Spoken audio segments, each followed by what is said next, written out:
So we have some more new numbers out about trust in media. Let me show you this. This is from Pew. Wider partisan gaps emerged in trust of national and local news organizations and social media. The percentage of U.S. adults who say they have a lot or some trust in the information that comes from national news organizations, local news organizations, and social media. Now, notice the way they worded this. It's actually kind of tricky. They say, do you have a lot of or some trust in media? When they phrase it that way, the numbers are a little better than the poll I'm going to show you in a second. But you can see here, it fell for everybody. When it comes to Democrats, there was 83% in 2016 supported the media and thought they had some trust in them. Now it's 78%. All adults, it went from 76% to 58%.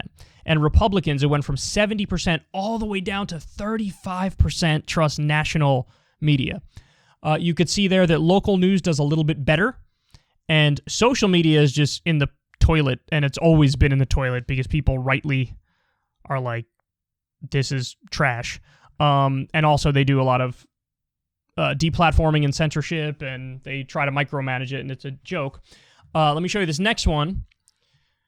56% of Americans agree with the statement that journalists and reporters are purposely trying to mislead people by saying things they know are false or gross exaggerations. 58% think that most news organizations are more concerned with supporting an ideology or political position than with informing the public. And then, let me scroll down here. You see, this is crazy. Percentage of Americans who trust traditional media. This is trust, not some trust, but just trust. It dropped massively from nearly 60% all the way down to 46%. So, what do we attribute this to? I don't know if these polls were done. That last poll definitely wasn't done before this Afghanistan freakout, but I think trust in media will go down maybe even more after that. But it probably has a lot to do with COVID. You know, it has a lot to do with every step of the way, people stumbling and getting stuff wrong and presenting it as if it was irrefutable fact, and then we learn eventually that it's wrong. So misinformation on COVID, probably doing a piss poor job covering the 2016 and 2020 election, clearly having narratives, clearly not caring about truth first and foremost, clearly not focusing on the more important issues. And again, now with Afghanistan, I don't think this is reflected in the polls, but because I think they were done just before that, but with the whole Afghanistan thing, you can't tell me that the media doesn't have a pro-war bias. You can't tell me that they don't represent the interests of the military-industrial complex and the deep state and the intelligence agencies and the Pentagon and the State Department. They obviously do. They obviously do. So people are right to not trust the media. People are correct. And there's even other ways you phrase it. If you phrase the question in other ways, it drops even more. Support's like near 30%.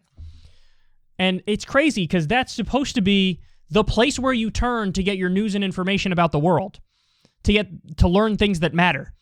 And a lot of people don't trust it, and they're right not to trust it, which is crazy. They're failing on so many levels. And, I mean, listen, I think that's why you have the growth of new media. And we come with our own baggage, and there are other issues that we have to deal with when it comes to new media. And sometimes people get caught into this preach to the choir, tell the audience what they want to hear thing. That's probably the biggest negative incentive that exists in new media, but the incentives in new media are a lot better than the incentives in old media. So, and I think a lot of people recognize that. But there you have it. If anything, I predict that this number will continue to go down.